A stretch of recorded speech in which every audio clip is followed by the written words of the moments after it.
Olá a todos os candidatos à carreira de Direito da Fundação Getúlio Vargas. Nós vamos resolver juntos, cuidadosamente, a prova de língua portuguesa e vamos começar verificando o perfil da prova. A prova teve 8 questões de língua portuguesa, baseadas em 2 textos. Um fragmento de um conto do Machado de Assis, outra, um fragmento do Amanuense Belmiro, texto de Ciro dos Anjos. Houve 3 questões a respeito do texto do Machado de Assis, 5 a respeito do texto de Ciro dos Anjos.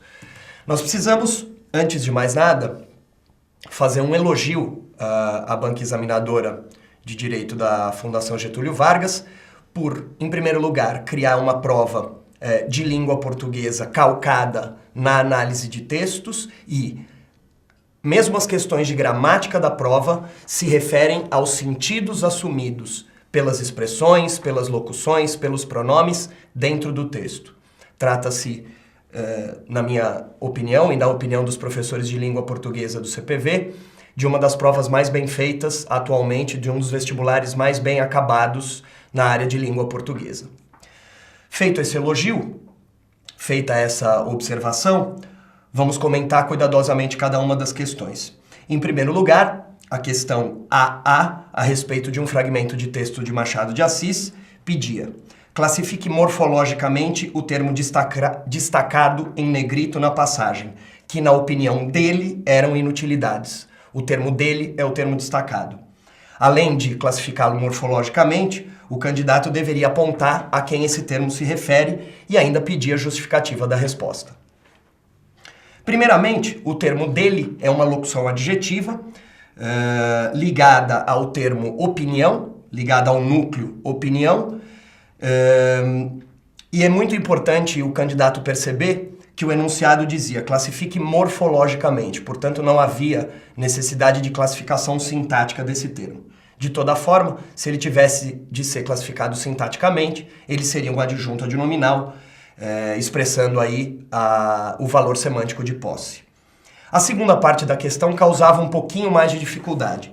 Pedia-se ao candidato que apontasse a quem se refere o termo dele na frase que na opinião dele eram inutilidades. A gente vai ler brevemente o texto, o que é possível, porque ele é bastante curto. Quando ele apareceu à porta, José Borges esfregou os olhos como para certificar-se que não era sonho e que efetivamente o colchoeiro ali lhe entrava pela sala. Esse é o fragmento inicial que descreve a reação de José Borges, uma determinada personagem, à entrada de uma outra personagem na sala. Temos na sequência a frase: pois o que, onde, quando, de que modo, em que circunstâncias Gil Gomes calçara nunca luvas? Uma interrogação. Trazia um par de luvas e uma frase isolada entre travessões que vai ser importante numa outra questão. É verdade que de lã grossa, essa frase isolada, mas enfim luvas, que na opinião dele eram inutilidades. É exatamente nessa frase que está inserido o termo dele. E a equipe de língua portuguesa do CPV analisou que o termo dele se refere exatamente a Gil Gomes, ou seja, não a José Borges, mas a Gil Gomes, devido à presença do fragmento anterior, um fragmento de discurso indireto livre, pois que, onde, quando, de que modo, em que circunstâncias Gil Gomes calçara nunca luvas? Trazia um par de luvas, Gil Gomes trazia um par de luvas, mas enfim luvas, que na opinião dele, Gil Gomes, nós professores entendemos dessa forma, que na opinião dele eram inutilidades. O candidato deveria tomar cuidado para não se confundir com a referência da expressão dele a outra personagem, a personagem José Borges. Na segunda questão, pedia-se que a oração entre travessões fosse classificada.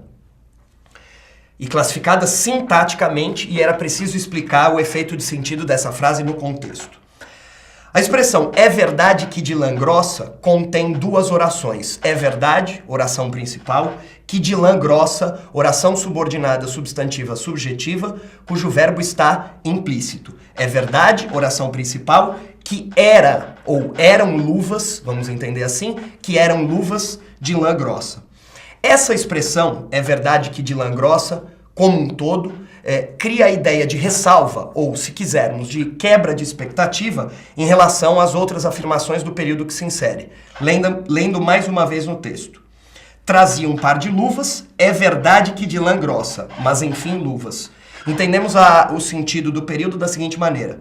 Trazia um par de luvas, apesar de serem luvas de lã grossa, embora fossem luvas de lã grossa, trazia um par de luvas, é verdade que de lã grossa, mas enfim luvas.